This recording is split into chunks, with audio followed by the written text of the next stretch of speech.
Wrapper വേടനെ പിന്തുണച്ച CPM സംസ്ഥാന secretary MP Govindan വേടനെ ചേർത്ത് നിർത്തണമെന്ന് MP ഗോവിന്ദൻ പറഞ്ഞു. പിന്നോക്ക ജനതയുടെ ഉയർത്തെഴുന്നേൽപ്പിന്റെ ശബ്ദമാണ് വേടന്റേത്.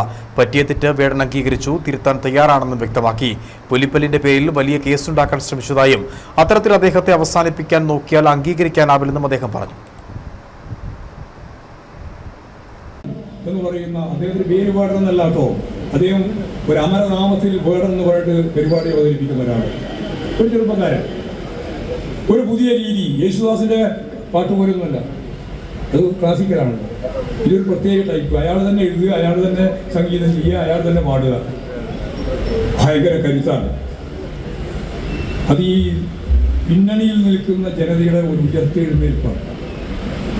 അതിനുവേണ്ടി അംബേദ്കറിനെ പറ്റി, അതുപോലെ തന്നെ വളരെ പ്രധാനപ്പെട്ട അത്തരത്തിലുള്ള നവോത്ഥാന നായകന്മാരെ പറ്റി, അവരെ പറ്റിയെല്ലാമുള്ള അതിശക്തിയായ രീതിയിലുള്ള കരുത്തുള്ള പാട്ടാണ് അദ്ദേഹം പാടുന്നത്.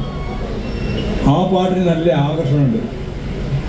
ചെറുപ്പക്കാർ നല്ലപോലെ പങ്കെടുക്കുന്നുണ്ട്. ആയിരക്കണക്കിനല്ല, 10,000 ആളുകൾ. ആ 10,000 ആളുകളെ ആകർഷിച്ച ആ ചെറുപ്പക്കാരൻ ഈ സംഗീതത്തിന്റെ ഇടയിൽ തന്നെ അദ്ദേഹം പറയാറുണ്ട്, MDMA ഉൾപ്പെടെയുള്ള മാരകമായ മയക്കുമരുന്നിലൊന്നും എൻ്റെ കുട്ടികളെ ഇടപെട്ട് പോകരുത് എന്നൊക്കെ. പക്ഷേ ഒരു സംഭവം ഉണ്ടായി. അദ്ദേഹത്തിൻ്റെ 8 ആളും കൂടി ചേർന്ന് അങ്ങനെ 9 ആള് ഒരു ലോഡ്ജിൽ പോലീസിന് വിവരം കിട്ടി അന്വേഷിച്ച് നോക്കിയപ്പോൾ 6 ഗ്രാം എന്താണ് എല്ലാവർക്കും അറിയാം, MDMA എന്നല്ല കിട്ടിയത്, കഞ്ചാവ്. ഇടുക്കിക്കാർക്ക് പഞ്ചാബ് നല്ല പരിചയമാണ്.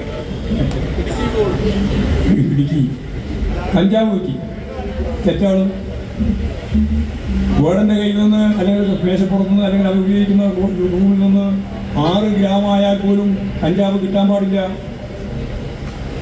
അതിനൊരു ഗുണമുണ്ടായി. അദ്ദേഹം പറഞ്ഞു, എനിക്ക് പറ്റി തെറ്റ്, ഞാൻ ആ തെറ്റ് തിരുത്തുന്നു. തെറ്റ് തിരുത്തി തന്നെയാ വേണ്ടേ. അദ്ദേഹത്തിന് ജാമ്യം കിട്ടി.